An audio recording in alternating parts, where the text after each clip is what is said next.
lawyer and Republican strategist Amanda Makki, and also here with me on set in studio, Trump's 2024 National Press Secretary Karoline Leavitt. Ladies, welcome in. Good to see you both. Thanks, Bianca. You too.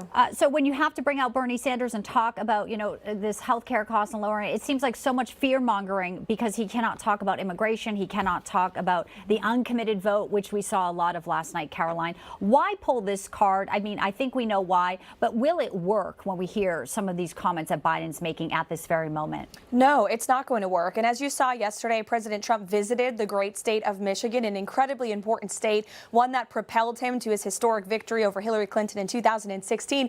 He was greeted by thousands of great people who were lining the streets to see him. He met with law enforcement to talk about Biden's devastating policies and the impact they are having on the great state of Michigan. Biden's border bloodbath making its way to Michigan. He talked about the death of Ruby Garcia, the death of Leah Gomez, another young woman in Michigan who was gunned down in her car by an illegal immigrant with her one-year-old child in the back seat. Under Joe Biden, fentanyl overdoses in Michigan have increased by more than 34%. And Joe Biden went to Michigan a few weeks ago. He shuffled around on a porch. He didn't take any questions, didn't talk about policy because he has no policy to stand on. And the people in that great state know it. That's why President Trump is leading Biden in the polls in Michigan and in every battleground state for that matter. I believe we have the Wall Street Journal poll showing where he cleaned up in the polls as well. Pennsylvania, Arizona, Michigan, Georgia, Nevada, North Carolina.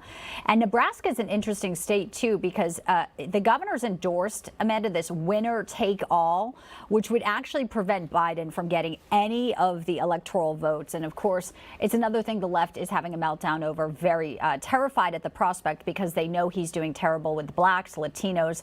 He's lost the Muslim vote. He's probably lost the Christian vote. So here's their reaction to Nebraska.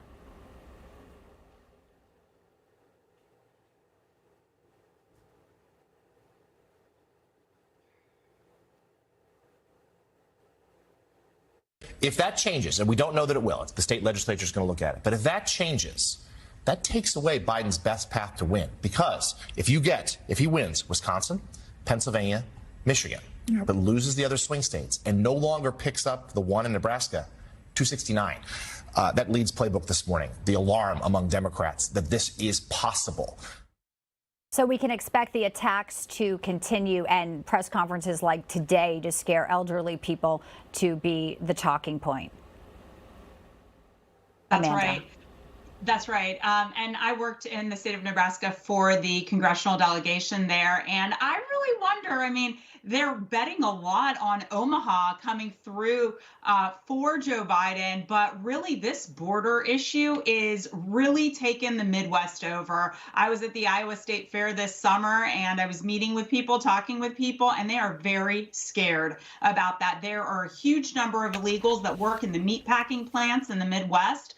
And they are coming in droves there. So this could not necessarily mean that even if Omaha was in play, that Joe Biden would necessarily win that congressional district. So I think that border issue is very significant. As an immigrant myself, a refugee myself, it is a real slap in the face. The way that you see people coming through the border every day, shuffling through the border from all countries, not just Central and South America, as it's been presupposed. It really is people coming from nefarious countries, and it is very scary for Americans. Security and safety is a key issue this year, and I think President Trump has owned this issue since 2016.